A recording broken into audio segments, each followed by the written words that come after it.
I was talking to a student today, and we were working on probably the most difficult section of Fur Elise, at least I think so, is that section, and I've gone over this many times before. We have like a tremolo in the left hand, and you have a melody carried through chords. That is the top soprano line of the chord. It could be a 4-voice chord like this, resolving into a 3-note chord like this, making a crescendo over it. Destination, fall down. And the thing is, first of all, you have to have very supple wrists for this crescendo, so that you don't squeeze the peak of the crescendo with a stiff wrist and get a percussive kind of abrasive sound. But the point is that you have to decide how you're doing the crescendo, where it's going, where's it peaking, here.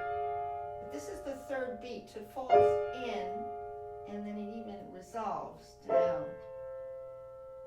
It goes back to the forte, even though the music doesn't really say change here, or before that, but it's the natural resolution that pulls the chord in, even though it doesn't say diminuendo. It's an automatic, organic harmonic rhythm. Ta-da, there, less, even, fold in. Go back to more passing notes. Ta-da, there, less, third beat, then fold down.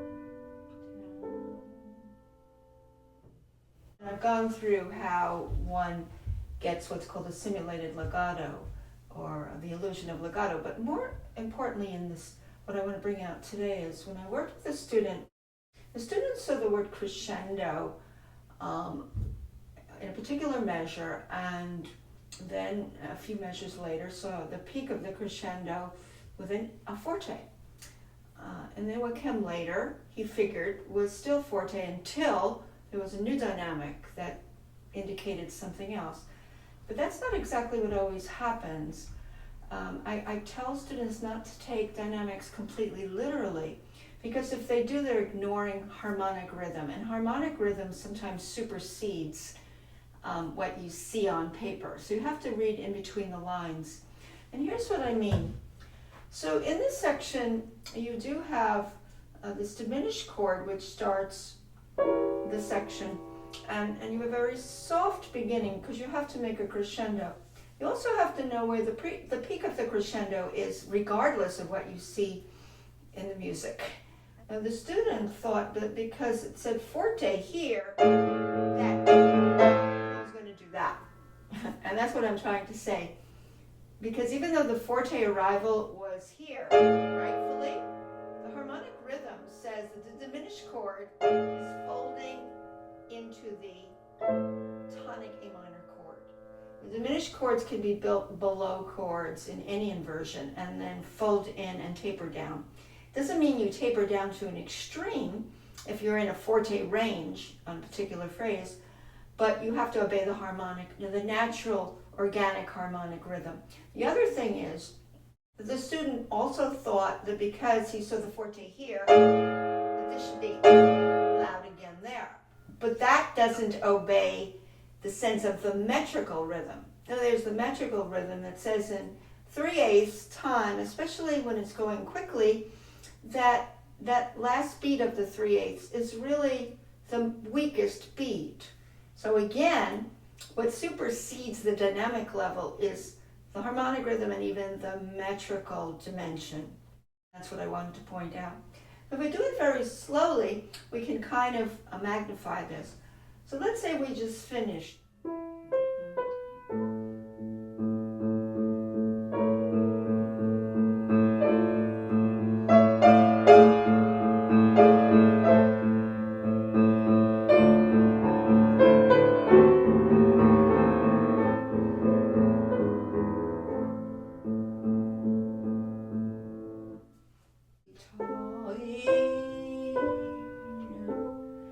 Because that's really where it's curving down, not too far before that, or it comes too soon, the diminuendo. I think the major point here is the dynamics are governed not just by what you see on the page in a particular measure, but by the harmonic progressions and the metrical feeling that is embodied with that, synthesized really.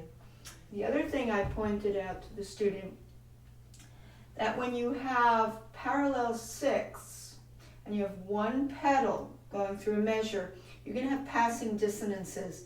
When you have passing dissonances over a particular note that don't fit in that one note of the tremolo, what you have to do is lighten the passing dissonance, so when you have the pedal down, you're not going to get would be kind of a muddy mess. Although, you're going so quickly that it just passes.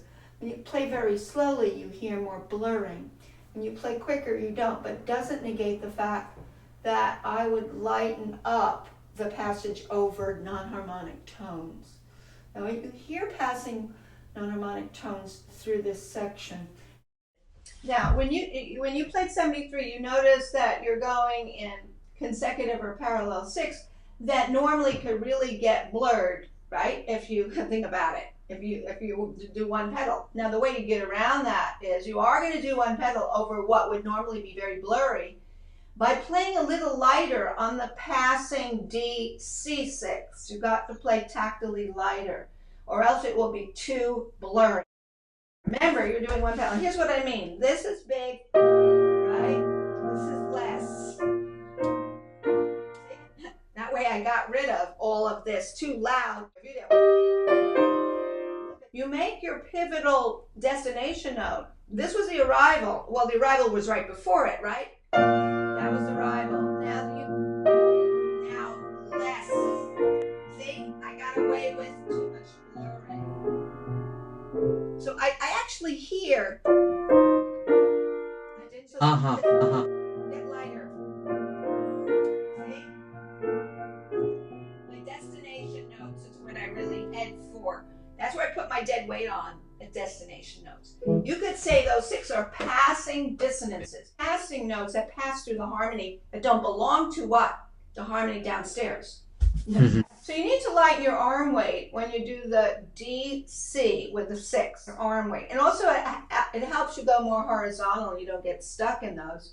And since you're in very slow tempo, you will hear much more dissonance if you do play too heavy on your passing seconds. They're seconds, aren't they? 6 of them. Now, if you're playing very slowly, you'll hear a more magnified dissonant, which is all the more reason to lighten up. Okay. Play slowly, but do remember what we're doing now, because the pedal is one thing. Be careful here. Watch, lighter. Right, fully low. Now watch, pick it up. Now here, passing.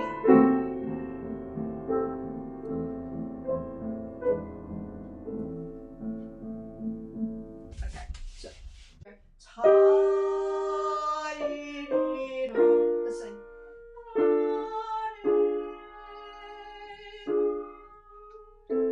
A. Down here. When you get here, you play before you go up down. Play before you go up down. When I say up down, I don't mean off the pedal. I mean you have a slight coming up and down with a depression that comes from a drag. You don't go all of a sudden expose yourself to a dry spot. You also have to know your destinations. Where am I going? Where is everything going? You don't want a lot of notey kinds of interruptions. You want to go horizontal, and in the course of the horizontal motion, you know your destinations. So overall, what I'm trying to point out is pedaling has to be very clear. Can't be hiccup, gaspy pedals. When you're doing legato pedaling, you are in a new measure. You just go slightly up and down with your foot. You're very gravitated into the. You have a traction on the pedal. You look at harmonic rhythm, you look at third beats being lighter, especially. You look at passing tones. Destination.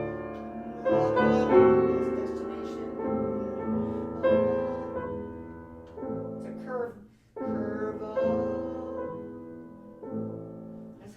There's so many things to consider in this section. It's a very complicated section. It's multi-dimensional ways of looking at the dynamics, looking at the rhythm, looking at the pedaling, looking at the destination notes.